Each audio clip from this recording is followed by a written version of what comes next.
Hi, everyone. Thank you so much for joining. So my name is Cindy Yu. I am your host tonight. Tonight is much more about Yuan Yang than about me. But just to introduce myself a little bit, I'm a columnist at the Times and the Sunday Times. I cover China. You might also know me from my podcast, Chinese Whispers, which is taking a bit of a hiatus at the moment. And Yuan needs no introduction, but I will do it anyway. She's a former Financial Times journalist and now the Labour MP for Early and Woodley, and we'll be talking about her debut book, which I've got in hardback, Private Revolutions, but there's also a lovely paperback version out that Yuan has today. And I think you're doing book signing afterwards, so stick around for that. The book tells the personal stories of 4 millennial women who were born as China's economic reforms began. All of you who are here today will know about the economic reforms, know about the big numbers that we're talking about here, the hundreds of millions lifted out of poverty, the percentage of the country that's being urbanized, the high-speed rail network, whatever it is.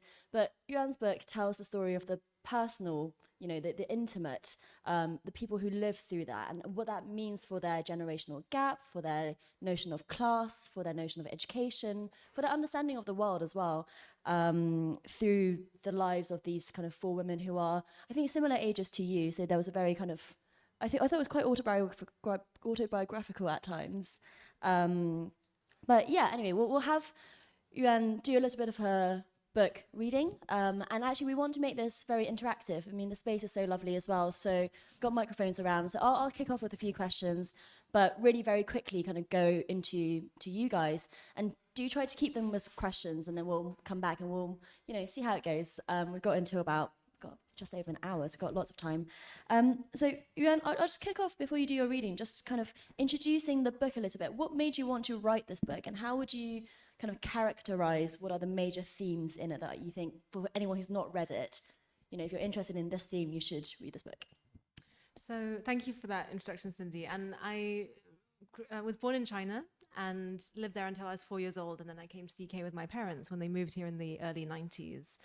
And when I became a correspondent for the Financial Times covering China's economy, that was the first time I lived in China as an adult. So I moved back to China in 2016 and lived there for 6 years and came back during the pandemic era. So I saw the start of the kind of closing of China's political scene to the outside world during that pandemic period. And of course, whether the crackdown on democracy in Hong Kong, the whole kind of the social sphere of China changed, it felt, when I was there. And I was very lucky, I think, to be one of that last cohort of foreign journalists who saw China in a much more open and much more kind of optimistic state. I felt very strongly that a lot of the people I met during the course of my reporting, their lives really deserved cataloguing and chronicling, and that it was very difficult to do that in newspaper headline. And while I wrote a number of essays and longer form pieces at the FT, I really wanted some space to explore their lives in intimate detail, in the kind of format that only a book can really do justice to. And I think both of those different forms of writing for me are complementary. There's the what's going on, the news, the economic analysis, the data and the charts, and you need those to get a sense of the macro, of the bigger picture. But I think increasingly, what readers would say to me when they read my articles is that they really appreciated getting that human eye lens view of the economy in China. And I think all economic journalists are trying to square the circle of this really difficult problem. The economy is a complex superstructure, and it's only really possible to describe it in aggregate form if you're writing something like a news article. However, you also want to understand it and interpret it at a way that has empathy built in and that has human understanding, because it's also a system built of individuals. So how do you manage to have both those views, flicker in and out of both those views simultaneously in your writing? It's very, very difficult to do so. So writing a book of literary nonfiction, meaning that you're exploring these lives almost in a novelistic style, was my attempt to try to square that circle. Brilliant. Do you want to read a bit? Sure. Of course.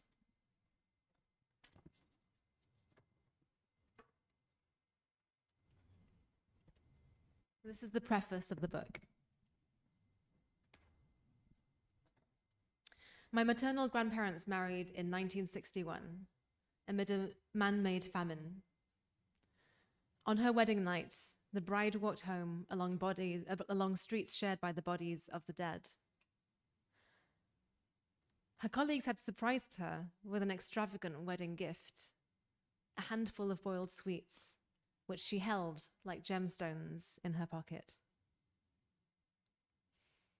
My parents were born after the harvests returned and began secondary school in the 1970s. At the start of each autumn term, my father would pay for his textbooks with barrowfuls of sweet potatoes.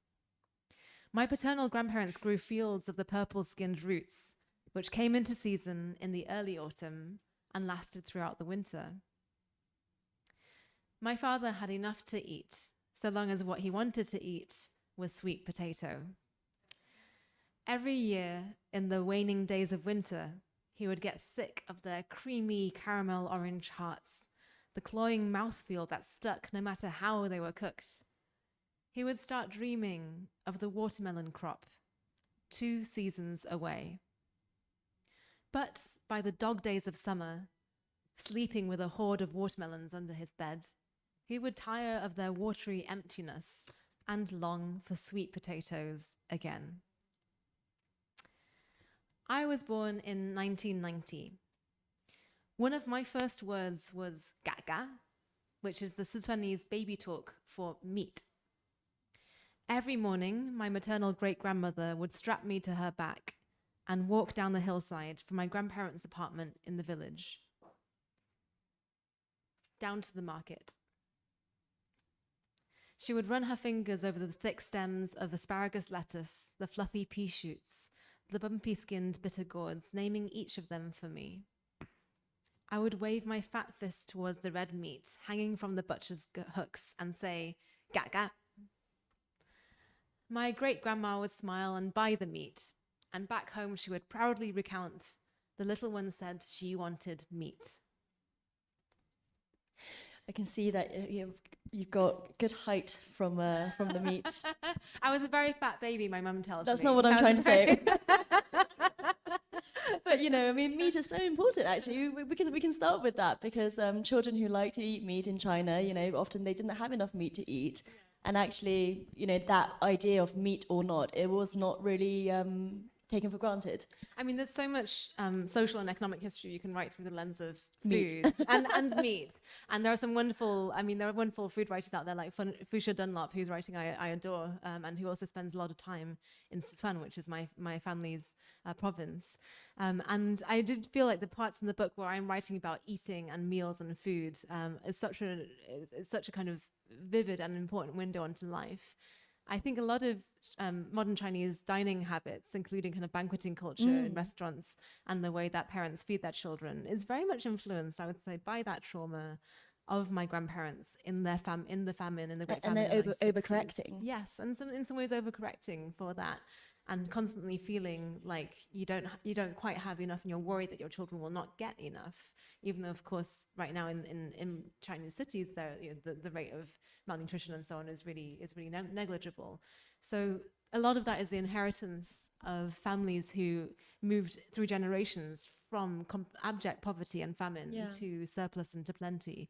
And the fact that in each generation, you're still bringing up your children with the understanding of the society that you grew up in.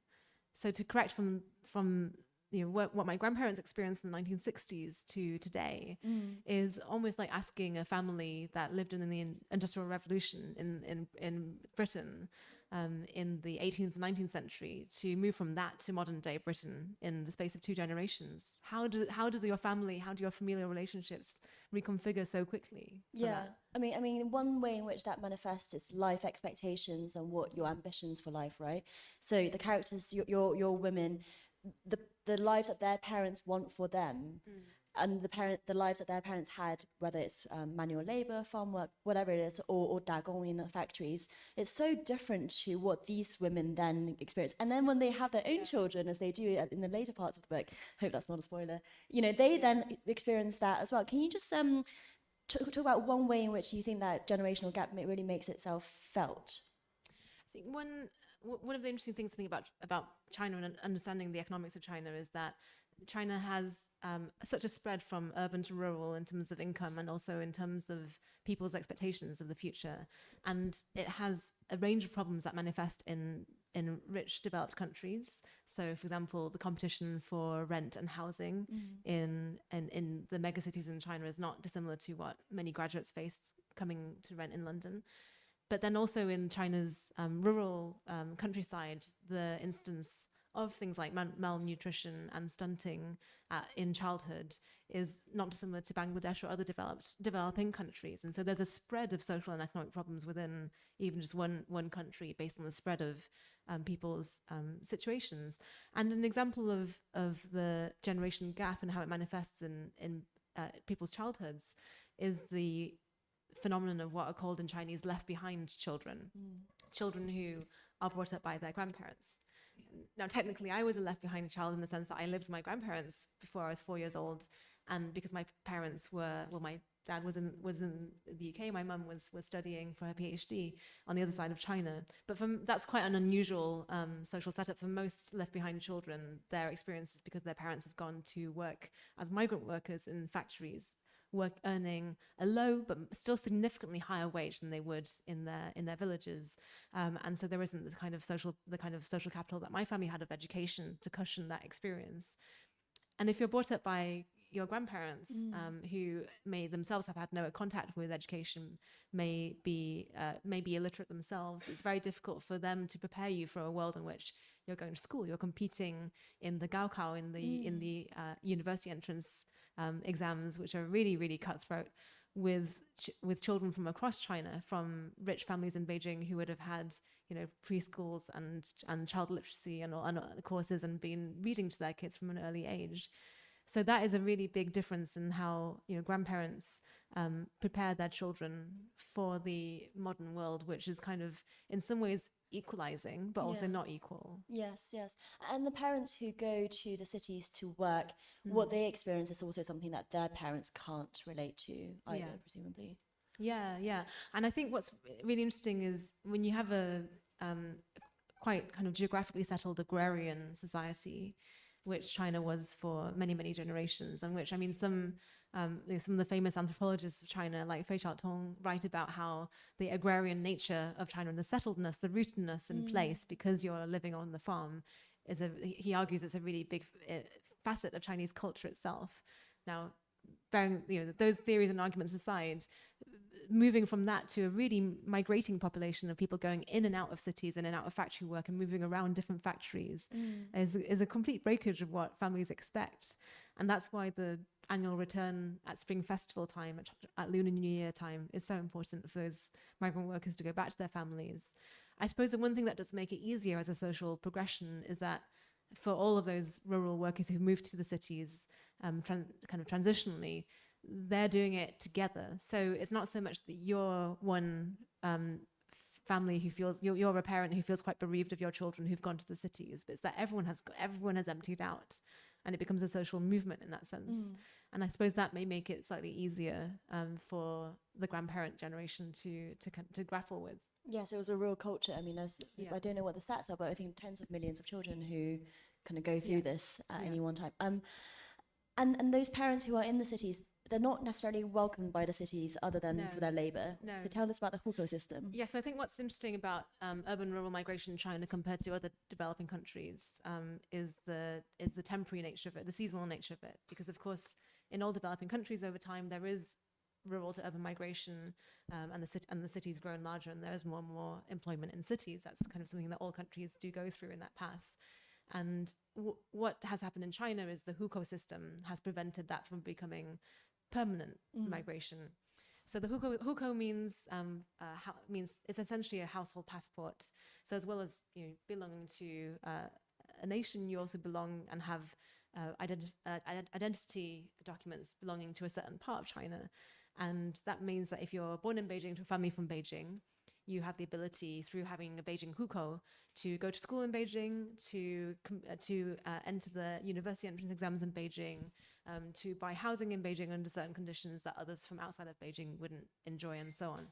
And this becomes a bit of a kind of two-track or kind of several-track form of citizenship. If you're from rural China and you want to move to, and you go to, say, Beijing to work in a factory on the outskirts, or work as a construction worker building the skyscrapers, the people who literally built China's megacities are not given a place of belonging in that city. And so if you can't bring your children with you because they can't go to school, they can't compete in the same exams and so on, then you have to leave them at home. And so that forces, the hukou system forces the seasonal nature of that migration. Yeah, I mean, and it really is migration as well, because we talk about China being a homogenous society, but actually it relies on so much of this internal migration for the cheap labor that other countries maybe gets from foreign places.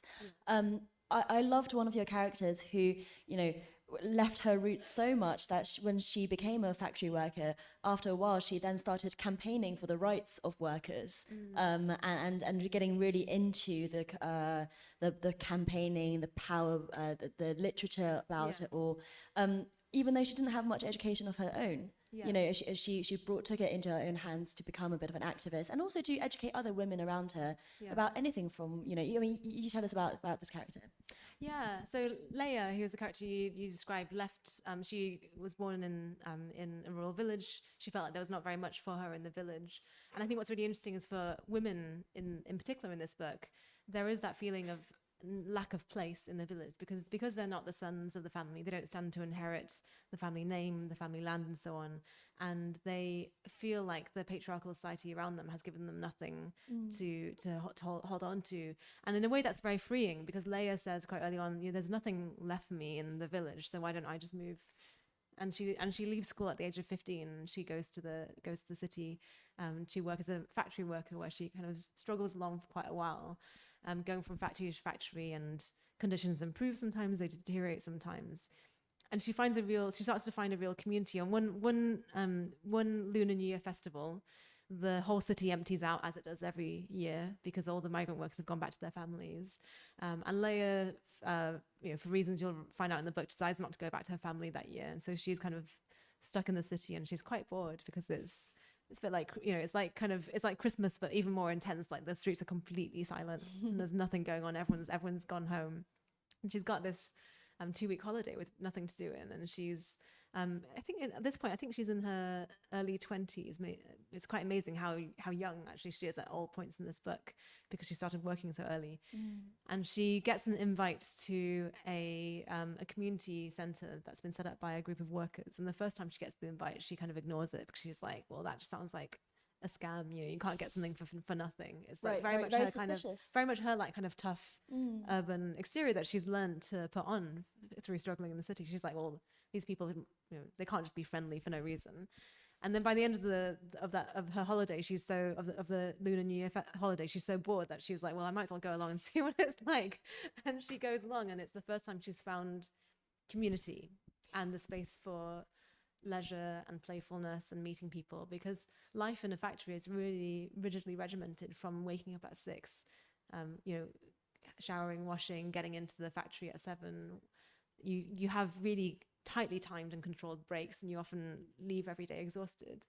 And by then, at the weekends, she has nothing. Even if she has one day off a week, which is quite a generous amount of leave in those days, there's not very much to do. And incidentally, she does talk about how the entry of China to the World Trade Organization in 2001 and the advent of labor regulation leaves her with more free time, and then she has nothing to do with her free time. So she has this like existential moment of standing on the balcony being like, what do I do with my free time now that I've been given my free time? And that starts the thinking that leads her to becoming a labor organizer. And I want to come to the audience very, very soon, so I'll ask you one more question from me for now, which is, during the time period that you're tracking through the lives of these women, you also see class structures start to ossify, right? Because when we're talking about moving to the city, there's actually quite a lot of mobility going on there. Obviously, some people already in the city, slightly more elite, materially speaking and status-wise.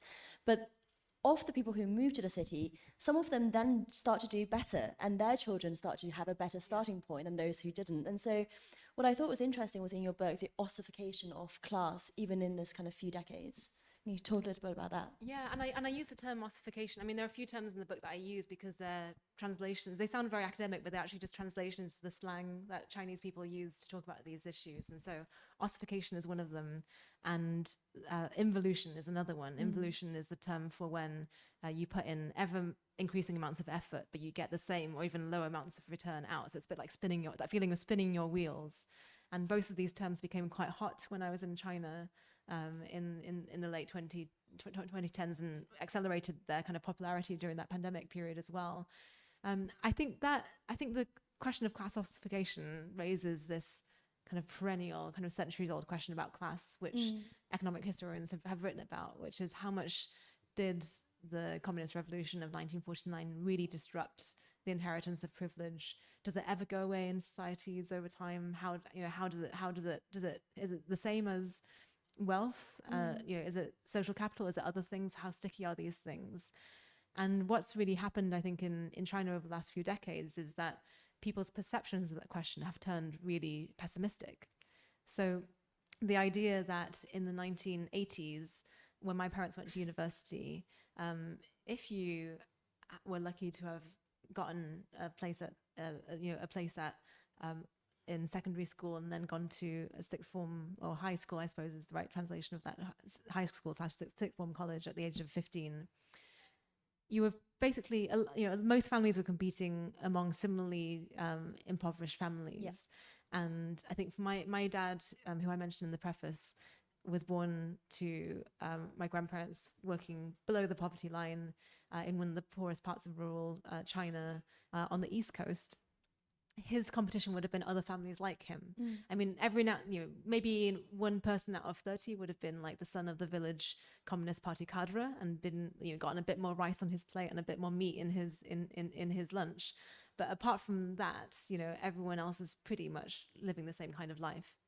And so the educational competition at that time feels, at least my parents' generation, it has a feeling of being fair in some sense.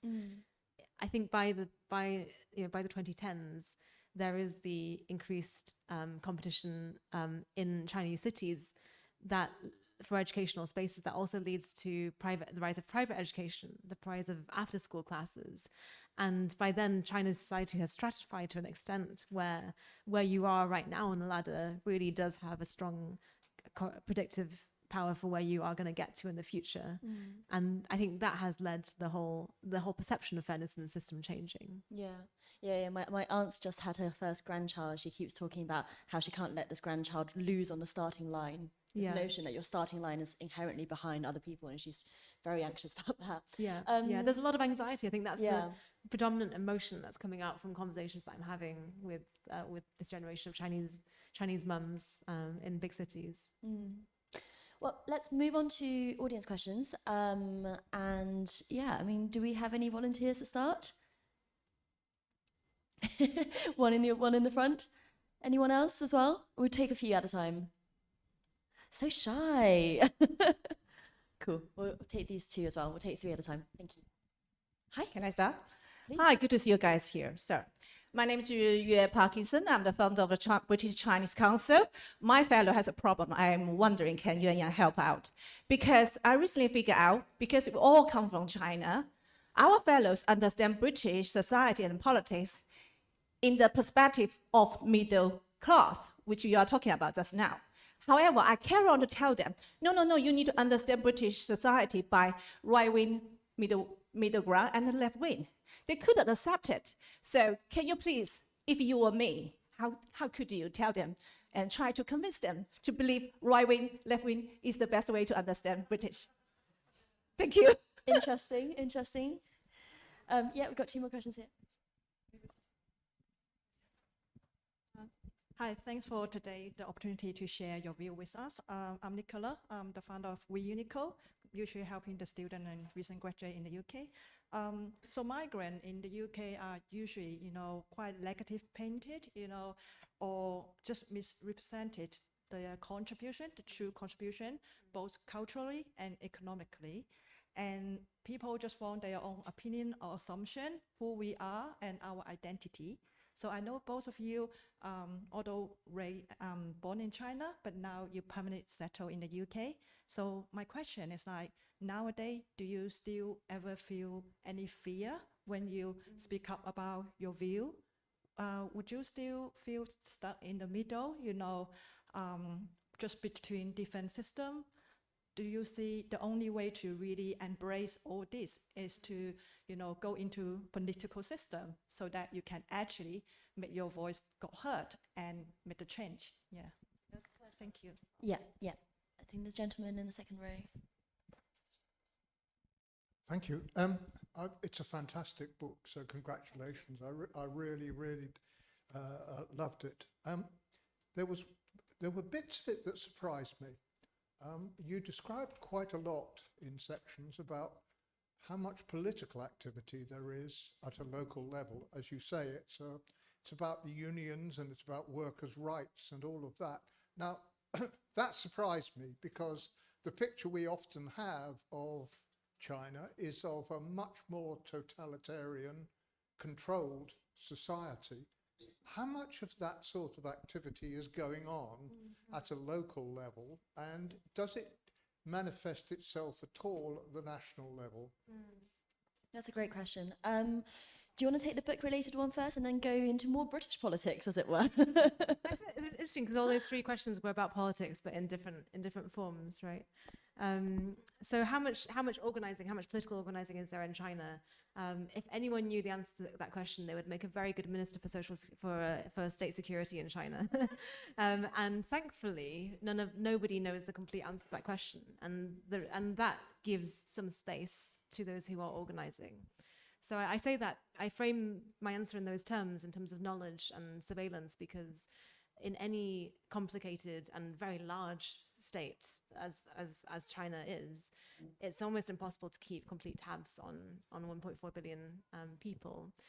And what I find really interesting, and this comes up again and again, when we talk about Chinese surveillance abroad, is that the stated ambitions of Chinese agencies, like the various internal public security and so what's often euphemistically called, I should say, public security and intelligence gathering services in China, as well as their external influencing arms like the United Front and so on.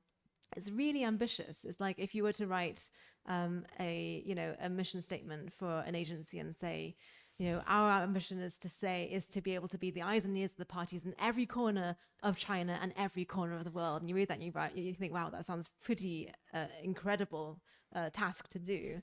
But I think often, and a lot of this propaganda is written for internal use, so that when a middle-ranking minister in the Bureau of Public Security can say to their superior, we've set our task this year to know what every one of the 80 million people in Sichuan province is doing, and that's kind of the the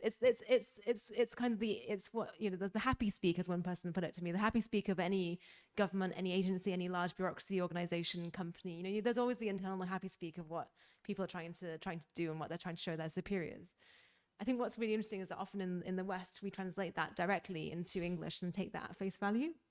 And we take that It's good journalism, isn't it? It sells the papers. Often we take that as face value as opposed to the stated ambitions of what people are telling their superiors and telling the people around them in the system that they've achieved in their, our government bureaucracy has been the best compared to all the other ministries. We are the best ministry. We've managed to achieve these things. We're aiming to do these things. But actually, a lot of these ambitions are unachievable. And the interesting gaps that leaves are where the human and cyber surveillance apparatus fails in China, as it often does, and which it did oftentimes quite catastrophically during the pandemic. It was quite an interesting test and point of a time when the Chinese surveillance system was trying to track all the live cases, diagnosed cases of COVID across different borders. And what you would find is often different provinces just didn't want to talk to each other. This party secretary of this province has a beef with the party secretary of that province. They're not sharing the Excel spreadsheets, and even if they were, the Excel spreadsheets aren't formatted in a way that means that they're comparable. It comes down to a mixture of operational design, kind of interpersonal politics, and obviously the greater kind of politics of promotion and power within the system. And that leaves space for people to operate. in terms of how much space there is, it obviously fluctuates over time, and it fluctuates very dramatically between different provinces based on the sophistication of the apparatus of each province and the priorities of each kind of party secretary in each province as well. But it's not a hegemonic system. That's the kind of impression I'd like to leave readers with. And very often when you look at a system from quite far, it's a kind of atomic point, and it acts with one voice and one mind. And when you get closer to the system, it's actually, composed of lots and lots of different moving parts. That's a lovely analogy. Now, British politics. I guess because you're an MP now, so you have to answer these questions. I'm just coming to the end of my first year as a member of Parliament. Well, I'm just going to hug you briefly. How does that feel? It's quite amazing, and I have to say I do feel really proud of what my team has achieved in the first 4 months of being an MP. Nobody tells you this before you get elected. Is spent recruiting people, setting up the constituency office, filling in HR forms. There's a lot of, as with any part of the government service, there's a lot of forms to be filled in, and process and so on. And just being able to create a presence on the ground in Reading, where my parents live. My parents are, of course, my most difficult to please constituents. Now looking in hindsight at all that we've managed to do in that year, I felt quite fulfilled by, and quite surprised by as well. So I think it's been a good experience. I think I would recommend it to anyone in the audience thinking of entering public life, which I keep having to remind people you have the ability to do in the UK, and that is an ability that very few people across the world as a whole experience, including my interviewees and the women in the book from China. And so the questions we had was about, you assume that British politics should be seen from left and right. I would be keen to hear if you do think that is the main structure, I guess, as opposed to class or anything else. And then the question here was about migrants and the sense of, I guess, fear, anxiety, and whether or not participation is the only way to, tackle that. Yeah, I think, and you also asked about my decision to take part in public life in the UK. So on to Heyo's question, I guess I interpret your question as being like, how do Chinese people who move here, maybe not as children as Cindy and I did, but in the middle of their lives, see and interpret British society, and I think what's been really interesting moving to China and then moving back again, and spending a lot of time talking to my parents about that experience, is that left and right in China mean completely different things to what they mean in the UK. So it's kind of it's one of those concepts where it's not like they're flipped on opposite axes, so you can just say, oh, one is the mirror of the other. It's like they're just completely scrambled in a way that's actually more confusing. It's like teaching a word that actually confuses people when it's used in a different context.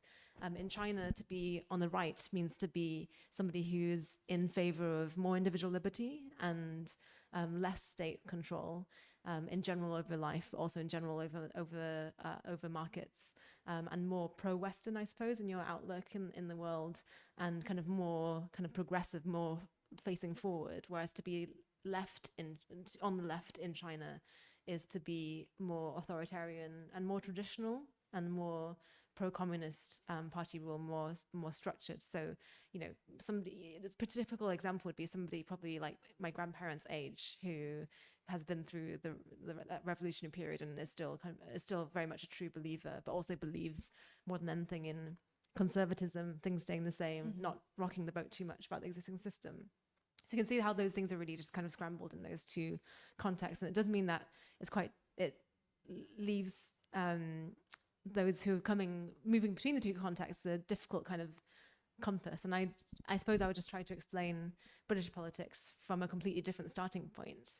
And I think what's been really interesting is engaging with Chinese constituents. voters. With Chinese voters, with constituents in my patch. And I've been pretty proud that come rain or shine, almost every week I've gone out with my volunteers and my colleagues in the Labour Party to go door knocking and canvassing and speaking to voters. So for those of you who, I presume most people in this room have never been canvassing before, but for those of you who haven't, you knock on a door, you introduce yourself, and then ask people what their views are and anything that you can support them with. It's kind of, a lot of it is taking in casework. And so it's kind of quite a blank canvas for the person to fill in. And oftentimes people just say, I didn't expect you to come round. and that's quite Why are you knocking on my door on a Saturday morning? And that's quite lovely in a way. But sometimes people then start to say a bit about like local issues, sometimes national issues. And what I've really found is that speaking to different groups of people from different backgrounds, how much they want to say to you on the doorstep is also a cultural phenomenon. I mean, I think in Chinese culture, there's a lot of, saying nice things to strangers, because there's a lot of diplomacy, a lot of giving face, and then reserving what you really think for those who are closest to you. And as my mother might say, I criticize you because I love you. So to get somebody from that cultural background to be really honest with me on the doorstep and give me, not just a kind of, everything's very nice, thank you very much, but to be like, okay, but how is it really? Because that, I can't really support somebody unless they tell me how it is really. That's another step to overcome as well. Just briefly, do you get the sense that Chinese ethnic voters are more right-wing, like more family-oriented, more kind of my money is my tax, like don't touch my money kind of thing? I think the national polling suggests that there's there is I don't know what the actual breakdown is, but that they're just as likely to vote Conservative as Labour, which in the general election year that we had last year, given the landslide majority that we had, is unusual among different ethnic diasporas. But I think I would say it's really about making concrete what the political offer looks like, because another feature I think of the Chinese diaspora in the UK is that we're generally not as involved with politics compared to diasporas who came earlier in their migration history. So, for example, South Asian diasporas, where there are many more MPs and even proportionally from those different backgrounds. And it's something that my parents do talk about a lot with me about, and I think it's an interesting kind of conversation about participation, about why different diasporas have gotten involved in different points. And part of that is also to do with migration history of who came at different points and what was the culture of the country that they came from. And we have local councillors who I'm thinking one particular local councillor from Pakistan who was involved in party politics back in Pakistan and has an understanding now of grappling with UK party politics. But nobody coming from a Chinese migration background would have that ability to get involved. And a lot of my parents' generation came in the 90s.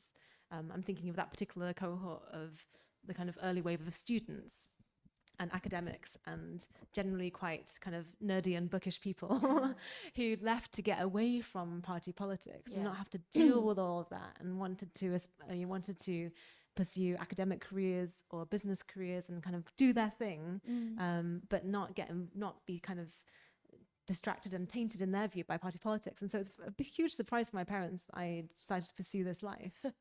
And it's something that they saw as very risky, and a lot of, I think, Chinese migrants would associate politics with risk because it was incredibly risky.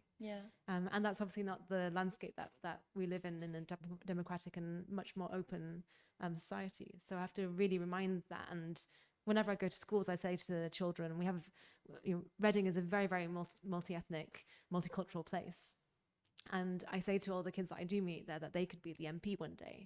And I really do mean that. I do want the kids that I interact with to take that away from me.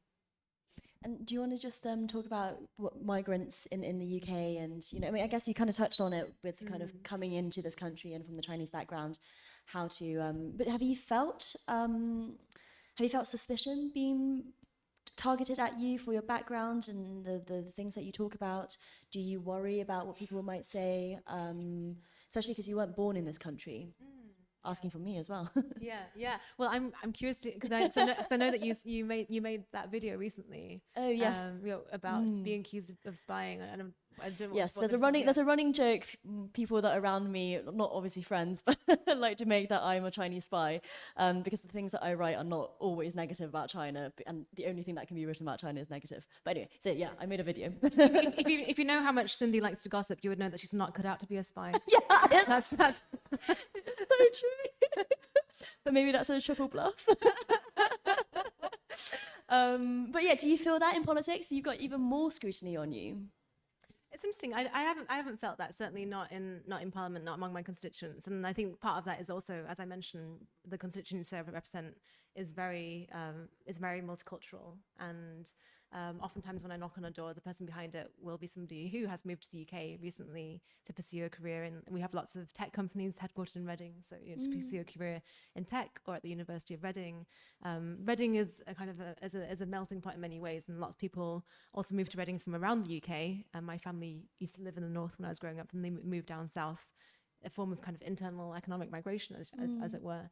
But I do feel it in other ways. When I tried to visit the West Bank earlier this year, and alongside my colleague Abdeslam Mohammed MP, we were both deported from Israel. We were blocked from going to the West Bank, and when we came back to the UK, the social media storm around that was immense. And one of the things I think that did crop up was people saying, "Well, is she really British anyway?" Because she was both I and Abdeslam, in fact, were born abroad, and I didn't even know that about Abdeslam until until it was brought to my attention from the social media attention around it. And what my team really noticed was that, as far as we could tell, most of those comments weren't coming from our actual constituents.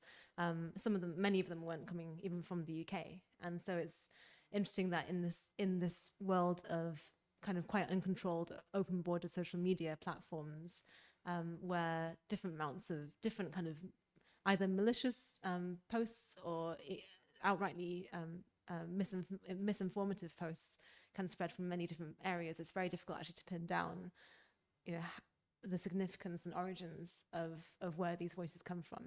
I have a policy of generally not looking at my own social media and those kind of, how those breaks during the day when you're tempted to just go on Facebook and have a browse and see what people are saying about you. I think that is a terrible way for anyone to run their life, and particularly in terms of politicians and people who are very much in the public eye.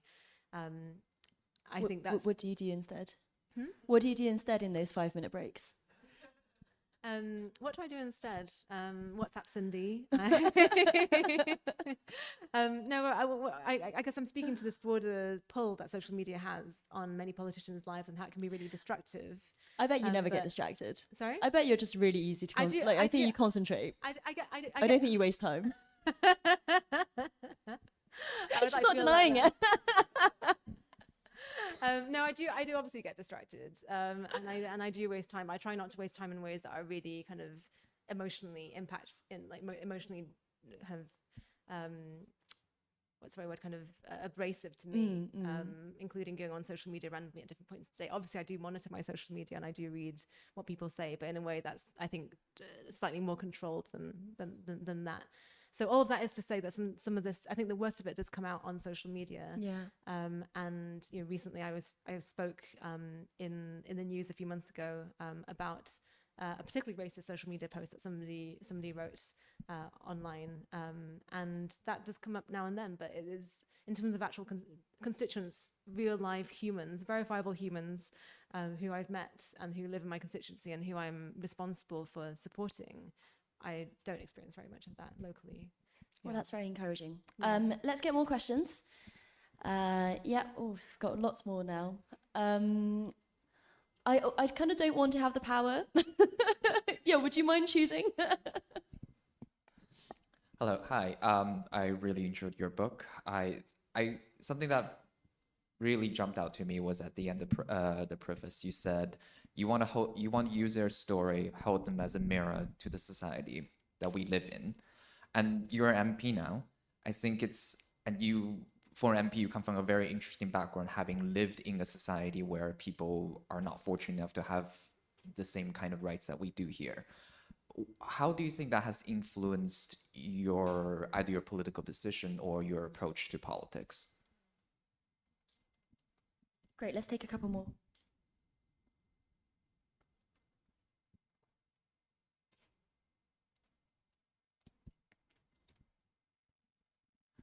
You mentioned earlier concepts like involution. You talked about the Gaokao being very cutthroat. You spoke about the general mood being of anxiety.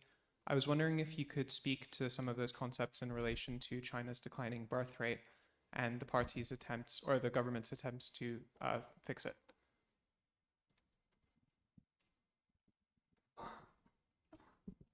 Thank you. Hi, just congratulations on the amazing book and thanks for the thought-provoking discussion as well. There are so many things that I can relate to. Sichuan is also where I born and raised up to, and also I worked roughly probably the same time as you in Beijing as a journalist in CCTV, the China national broadcaster, and also definitely relate to the generation gap because my parents are visiting these days. I can definitely feel the difference and gap in that way. So my question for you is, what's your motivation sort of moving from the journalism life to the public space and the politician landscape, especially democracy and everything? And also serving as the MP, have you ever found challenges and obstacles as the first Chinese-born MP in Parliament? And how do you overcome those things? Thank you. Well, great questions. So Big, up to question, you, big, yeah. big questions. Do you want me Um, to repeat them? Yeah. So just I'll start with the last one on my decision to move into public life. It's one that I've obviously thought about quite a lot. A decision that my mum, like many of my life decisions, that my mother opposed initially. I had a permanent contract at the FT before I left, and my mum felt like that was the kind of security that she'd always aspired for me to have. I mean, for my parents to move here not speaking, my mum and I didn't speak English when we first got here, kind of stumbling our way around the education system and getting to university and having these opportunities. I feel like we were both as surprised and gobsmacked as each other that I've managed to have very luckily have the career that I had. And my mum was like, why would you throw this away? You have all this stability. I could have been at the Financial Times for all of my life, and many of my colleagues are FT lifers because it is genuinely a very, very good place to work and a lovely newspaper. So for those of you who don't join me in entering Parliament, I really do encourage you to apply for apply to the FT. Genuinely, it's one of the most wonderful and supportive and collegiate workplaces. and they're very sad to lose you. I was speaking to one of your colleagues there, and they were in mourning to lose you. Well, they're a wonderful team, and I think journalism is a very competitive world, as you know, Cindy. And I think colleagues at the FT really are very supportive of each other in a way that I think is very, very special, and work together. So all that is to say that I really love my time at the FT, and I wouldn't change a thing. I would still encourage people to go into journalism and to go, and specifically to go to the FT. I don't even want to give a shout out to the Times, Cindy. No. Other publications are available too. Times is great. I am at the end. I think my decision to go into public life was of course conditioned by the climate and political climate that I grew up in. So I went to university in 2008. I studied economics at the start of the financial crisis. The world was very much falling apart around and outside the departments of economics. And inside those departments, we were having those conversations about what is the future for macroeconomics given the crisis. And when I left university, it was into I graduated in the 2010s into a very difficult graduate employment market, the start of austerity impacting local council services across the UK. One of the first things that happened in my kind of adult consciousness was the tripling of university fees and the stripping away of educational maintenance allowance, which was what was given to support sixth form aged children from lower income backgrounds to continue studying. And a lot of that, I think, was really detrimental to my cohort's kind of perception of politics in the future. We kind of had felt maybe like in similar ways to that millennial generation in China, that things had been pretty good throughout our childhoods. The state education system, the NHS, and so on. The general mood of positivity, and that it might just carry on going because what you experience in childhood, you just extrapolate outwards, and that all really came to a halt and an end following the financial crisis and then the onset of austerity. So a lot of my politics, I think, was gained from that era of Conservative and Lib Dem coalition government and the austerity that was imposed then.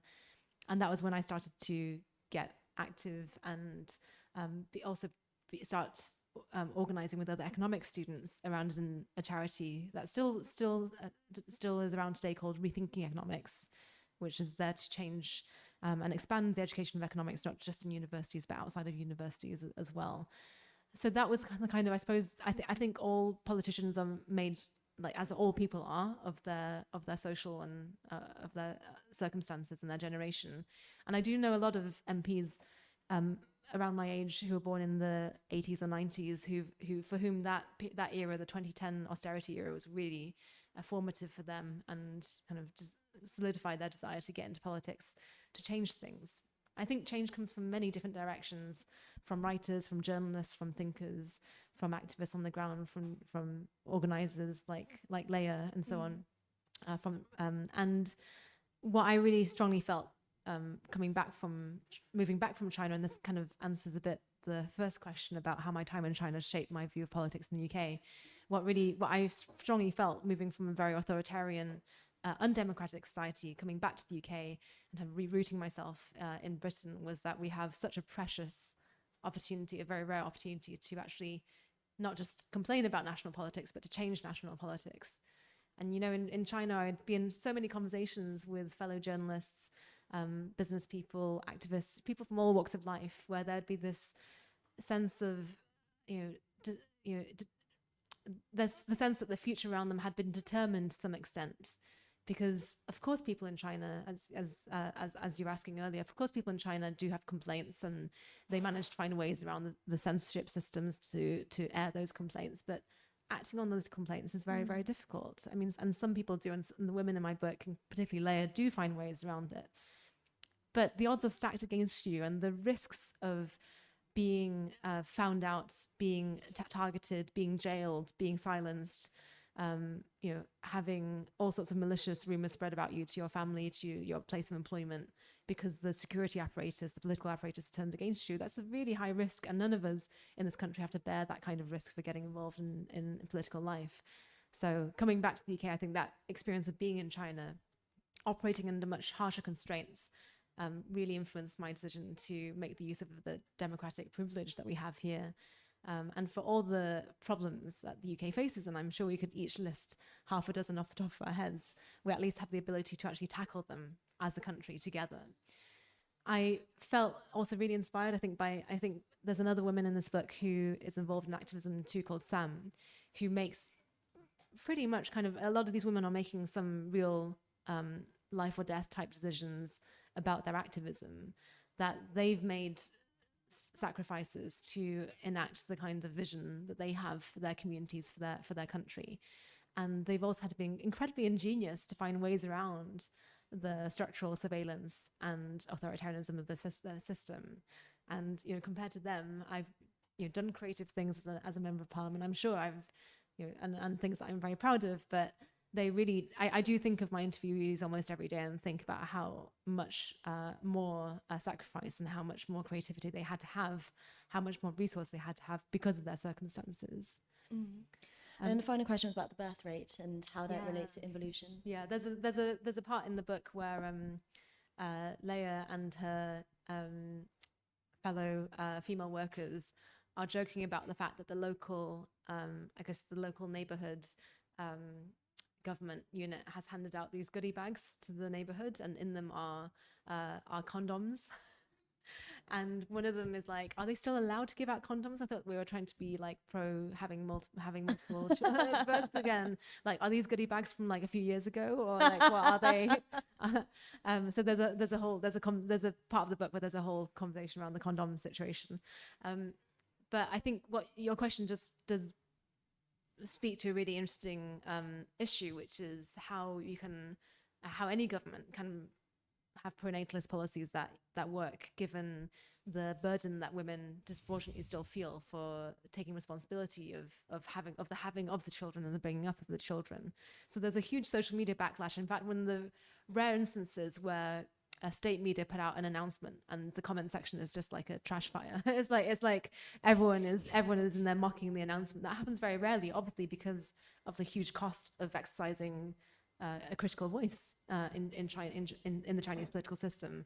But that one announcement of moving from a 2-child system to a 3-child system was one where there was just general social mockery of that being an aspiration, given how burdened working parents feel by the educational competition and the competition in general in Chinese society. Let's take more questions. Oh my God, everyone's coming now. Yeah. We'll go over there because we haven't been to that corner of the room yet. And then we'll move our way back. But do you remember that Yuan is doing book signings afterwards as well? So do you go to that? Yes. Hi. So my father is Chinese and I grew up in China. And they recently, my parents have moved from China back. Well, my mother has moved back here. And my father has accompanied me to quite a few protests in London, in central London, over the past year. And he sees, he grew up in Cultural Revolution China, and he sees, 500,000 people, often, 250,000 to up to 500,000 on the streets. And he turns to me once. In fact, almost everyone, he'll turn to me and he'll say, is the government going to do anything? And invariably, I have to say no. And one thing really interesting that he said is that if you had 500,000 people out marching in the capital of China, the government would do something. I don't know if you have anything to say about that, in the sense that, we have a democracy, and I would argue that an increasingly stringent one where I think you'd have to have your head in the sand to say that there's no such thing as political prisoner in Britain nowadays. There's certainly, in the past year, we've seen increasing repression on political speech. And yeah, I was wondering if you had anything to say as the contrast between China and Britain on that. Great, thank you. Other questions? Yeah, this gentleman here. Hello, thank you so much for such an inspiring conversation. So, God.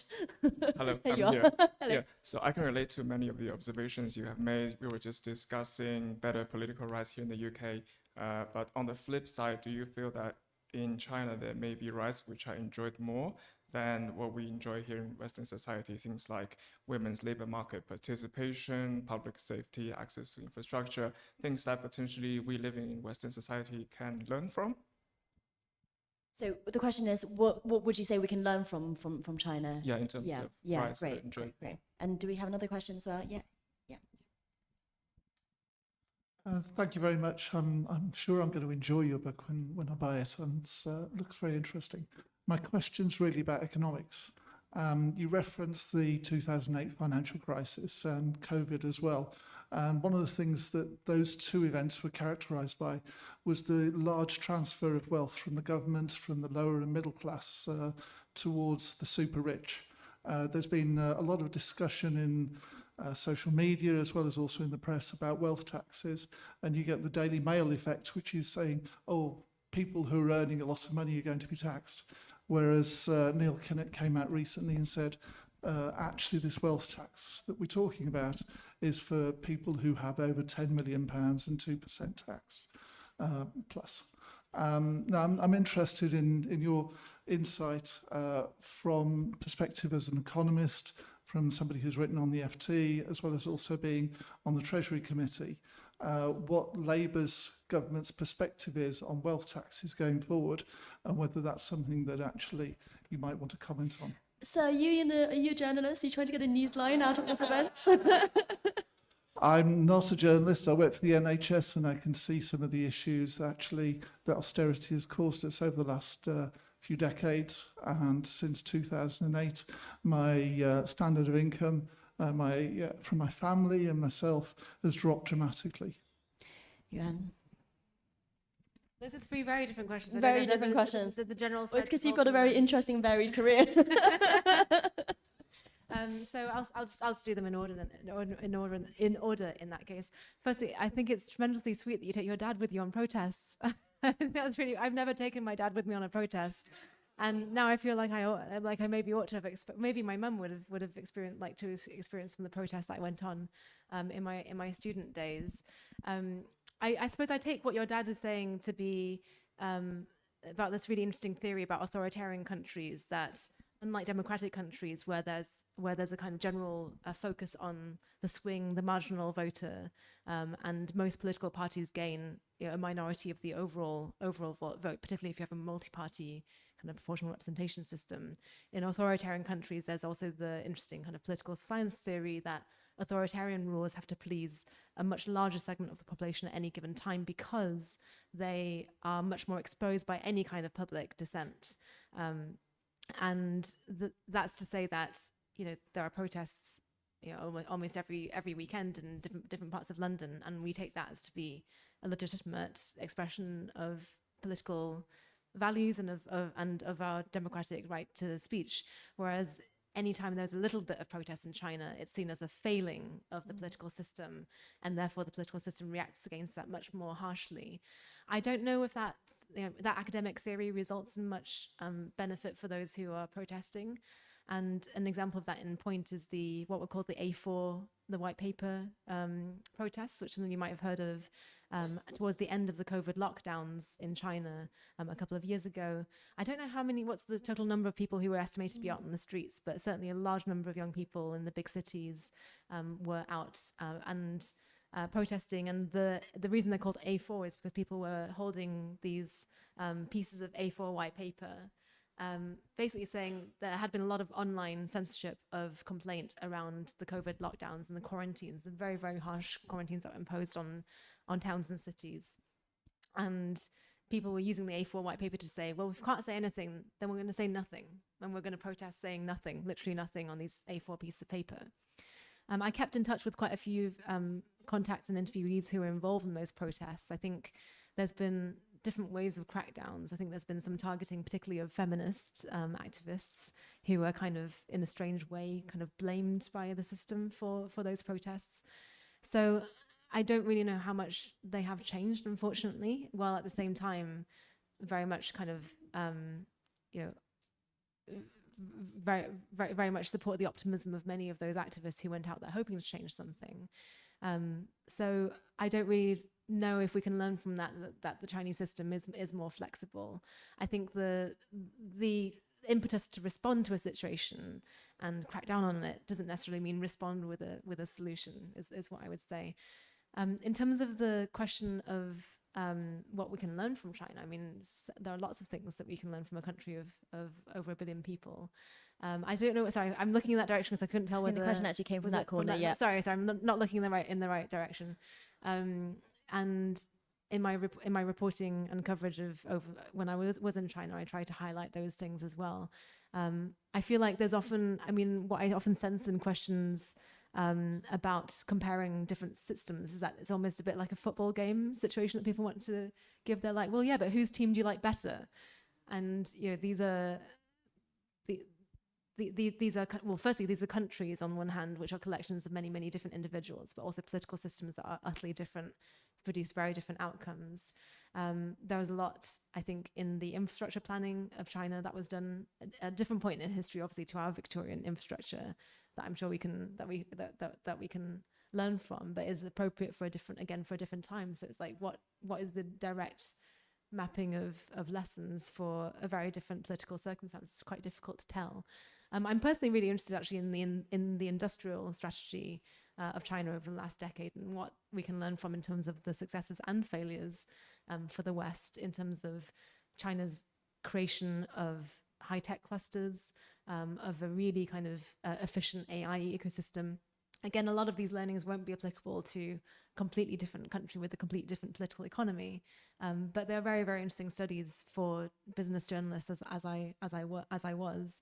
And there are many cases in those fields in which China's far ahead of many other Western countries. I'm very, very glad to live in the political economy that I live in here, but I don't find it interesting to get into the kind of whole like, well, whose team is better conversation about the level of countries. It's too different. Sorry? They're too different. They're apples and oranges, would you say? Also like what does it mean? Like, because very few people have the ability to really exit from China and move to the UK, or vice versa. It's probably even more difficult direction to go in.